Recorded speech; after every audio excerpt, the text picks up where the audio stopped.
একটা গ্রামে দিশা নামের একটা মেয়ে নিজের বুড়ো মা বাবার সাথে থাকতো।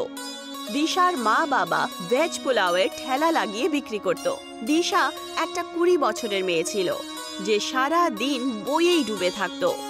একদিন তার মা অনিতা দিশাকে বলে ওঠে, তুই সারা দিন বইয়েই ডুবে থাকিস, একটু আধটু মায়ের কাজে সাহায্য করে দে, বিয়ের পরে এটা তোর কাজেই আসবে। কি সব কথা বলছো মা? বাড়ির সমস্ত কাজকর্ম করতে তো জানি, আর আমি তোমার কাছে রান্নাও তো শিখেছি। দিদা তো আমার হাতের খাবারের খুব প্রশংসা করত। আমি তোকে ভালো করে চিনি, কিন্তু সারা দিন বইয়ে ডুবে থেকে কি বা পাবি? আজ পর্যন্ত পড়াশোনা করে স্ত্রীরা কিছু পেয়েছে? অবশেষে তো তাকে বিয়ে করে রান্না বান্নাই করতে হয়। এরকম নয় মা, যদি আমি সারা দিন বইয়েই ডুবে থাকি তার পেছনেও কারণ রয়েছে। বই আমাদেরকে অনেক কিছু শেখায় মা, আর জীবনে কিছু বড় করতে চাই আমি। দিশার কথা শুনে অনিতা দিশাকে কিছু বলতেই যাচ্ছিল, তক্ষুনি ওখানে দিশার বাবা চলে আসে। আরে আমার মেয়ে দীক্ষা একদম ঠিক কথাই বলছে। অনিতা, ও পড়াশোনা করুক না। আমি তো এটাই বলতে চাইছিলাম গো, যে দিশাকে পড়াশোনা করিয়ে চাকরি করাবো নাকি? অবশেষে তো বিয়েই করাবো না। এরকম করে ভাবতে নেই অনিতা। যদি দীক্ষা ভালো করে শিক্ষাটা লাভ করে তাহলে ও শিক্ষা দিয়ে অনেক লাভ পাবে, তাই না? ও নিজের স্বামীর ওপরে বোঝ হবে না। আর এমনি আজকালকার দিনে মেয়েরা কি পুরুষদের থেকে পেছনে রয়েছে? আরে পুরুষের পায়ে পা মিলিয়ে চলছে তারা। বাবা, আমার স্কুলে 2 দিনের জন্য জঙ্গলে ট্যুরে যাচ্ছে, আমি যেতে পারি? কিন্তু ম্যাম 500 টাকা চেয়েছে। মা, আমি তোমায় কখনো বারণ করতাম না, কিন্তু তুমি তো জানোই যে আজকালকার দিনে ব্যবসা কত খারাপ হচ্ছে। আমি তোমার স্কুলের ফিসটাও কত কষ্ট করে দিতে পারি। ট্যুরে যাওয়ার জন্য যে স্কুলের সংস্থা তোমার কাছ থেকে কিছু পয়সাও তো চেয়েছে, তাই না? যেটা এই সময় আমার কাছে নেই মা। তোমার মুখটা দেখে বুঝতে পারছি তোমার খুব দুঃখ লেগেছে, তাই না? তোমার মুখটা দেখে সত্যি আমার খুব কষ্ট হচ্ছে মা।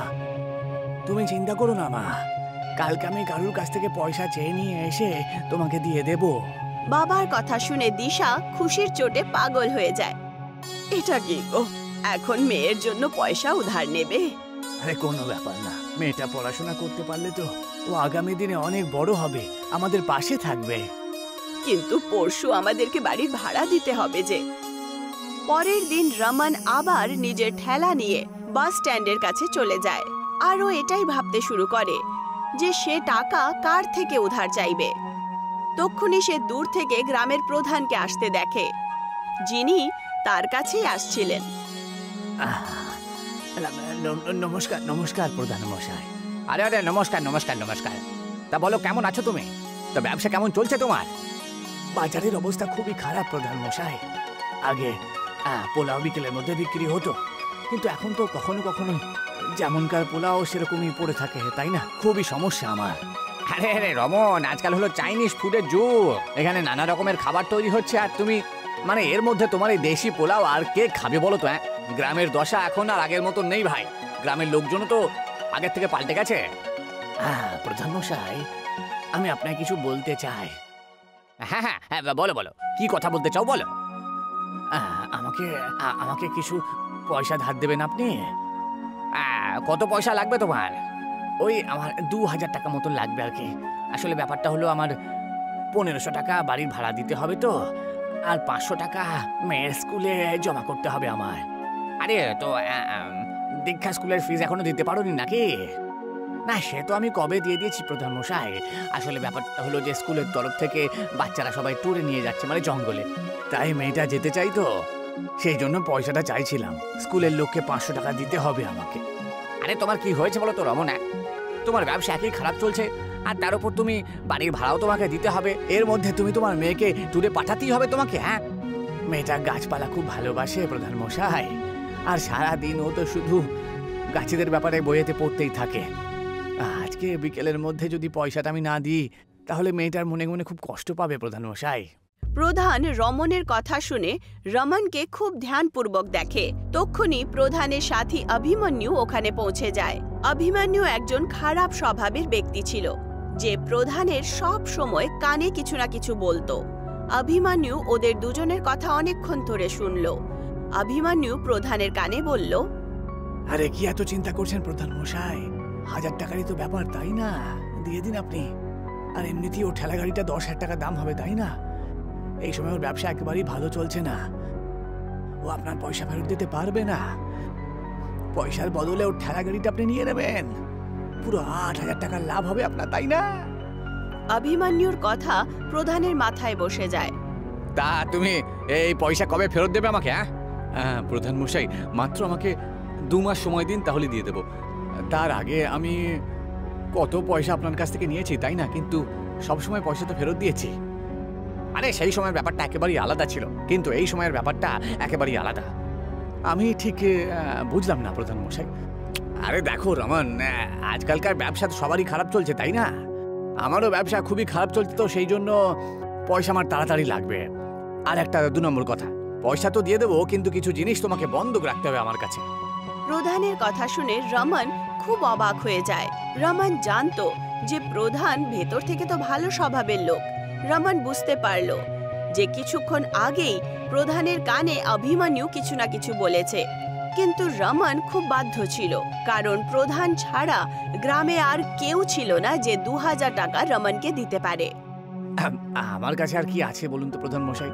বন্ধক রাখার জন্য তো শুধুমাত্র একটা ভাড়ার বাড়ি রয়েছে। আর কিন্তু আপনি কি আমার কথায় বিশ্বাস করছেন না? আরে ভরসা করার যুগ এখন চলে গেছে। তোমার এই ঠেলা গাড়ি তুমি রেখে দাও না।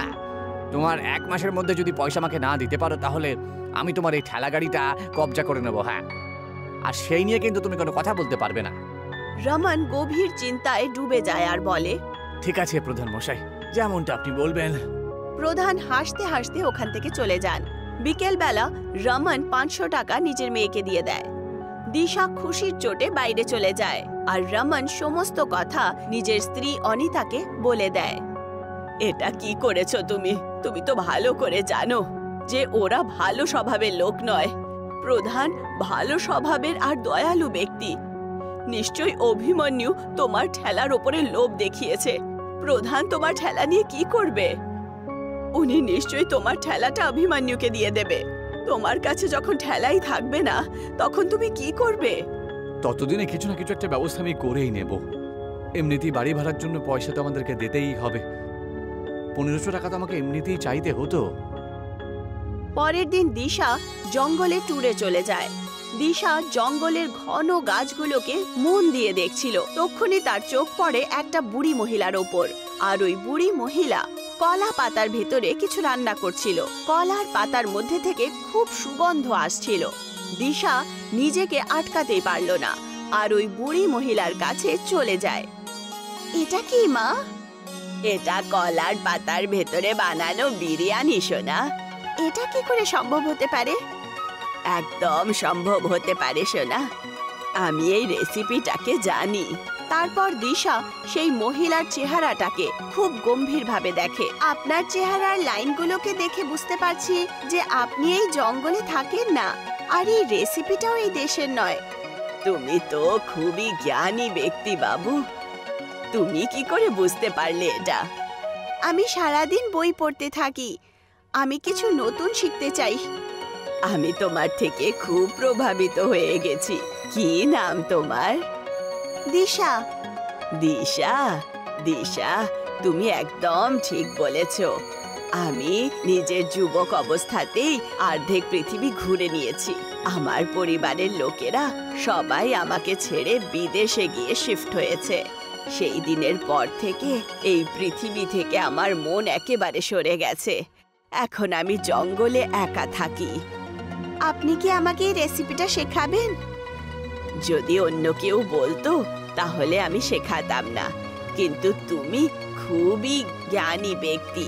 তোমার চোখের আলো বলছে যে তুমি নিশ্চয়ই এগিয়ে যাবে। আমি তোমাকে নিশ্চয়ই বানানো শেখাবো। বুড়ি মহিলা দিশাকে সমস্ত রেসিপি বলে। বিকেল বেলা দিশা বাড়িতে চলে যায়। সময় এইভাবেই কেটে যায়। রমনের কাজ একেবারে বন্ধ হয়, আর প্রধান অভিমন্যুর সাথে এসে রমনের ঠেলা নিয়ে চলে যায়। রমনের ব্যবসা একেবারে বন্ধ হয়ে যায়। তার ওপর বাড়ির ভাড়াও অনেক বেশি হয়ে গেছিল। কতবার তোমাকে বুঝিয়েছি কিন্তু তুমি বুঝতেই চাও না। কি দরকার ছিল মেয়েটাকে এত বেশি লেখাপড়া করানোর? এখন বলো, মেয়েকে লেখাপড়া করিয়ে কি পেলে? ওর স্কুলে যত টাকা খরচা করেছি তত টাকা যদি জমা করতাম তাহলে আমাদের কাজে আসতো আজ। আরে এতে এতে দীক্ষার কোনো দোষ নেই অনিতা। খুনি ওখানে দিশা এসে যায় আর বলে, বাবা আমার কাছে একটা উপায় আছে। কিরকম উপায় সোনা?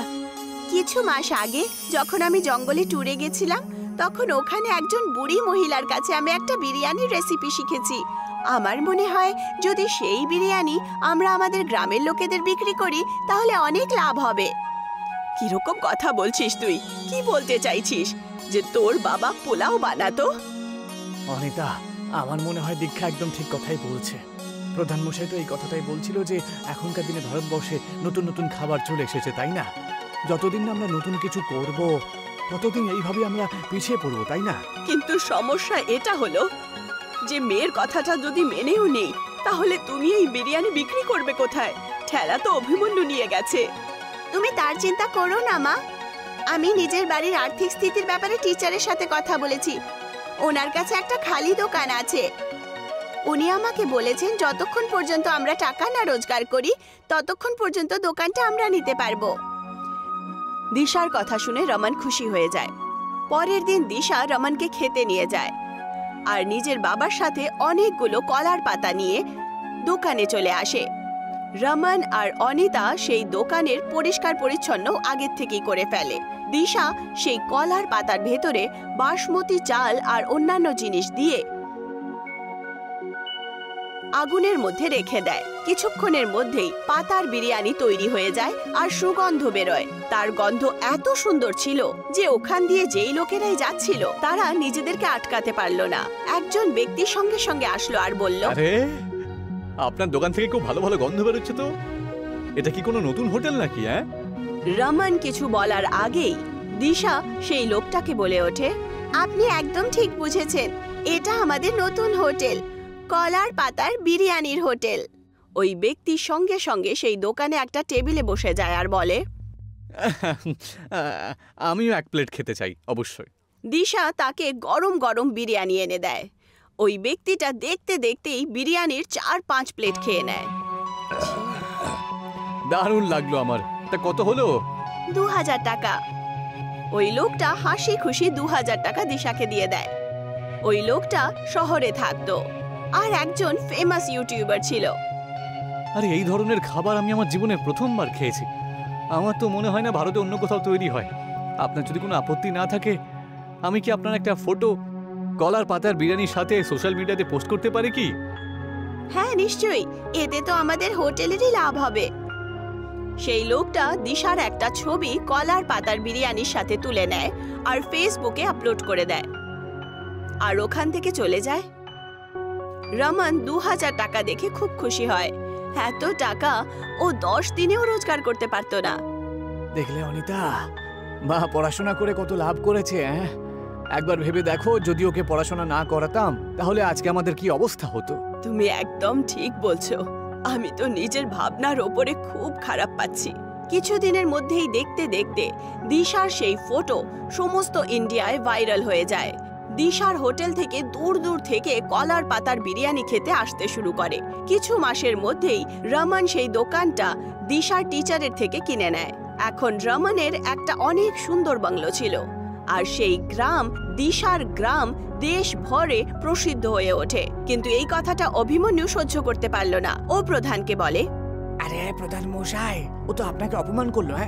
আপনার গ্রামের নাম আপনার জন্য না হয়ে বরং দীক্ষার জন্য প্রতিষ্ঠিত হচ্ছে।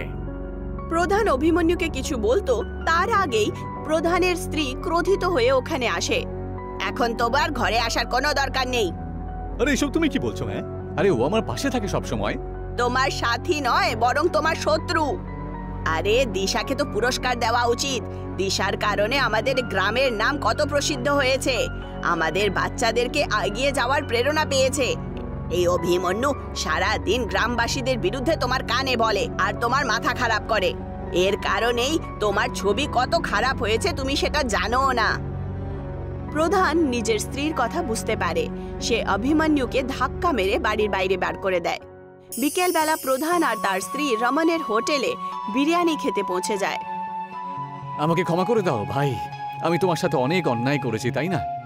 অভিমন্যুর কথা শুনে আমি তোমার কাছ থেকে তোমার ঠেলাগাড়ি কেড়ে নিয়েছিলাম। সেরকম কিছু ব্যাপার নয় প্রধান মশাই, এসবই ঈশ্বরের লীলা। আপনি যদি এমনটা না করতেন, আমি তাহলে এত বড় লোক কি করে হতাম? কিন্তু আমি যত বড়ই লোক হই না কেন, কারণ আপনি হলেন এই গ্রামের প্রধান মশাই। দিশার কলার পাতার বিরিয়ানি আজও শহর থেকে খাওয়ার জন্য আসে।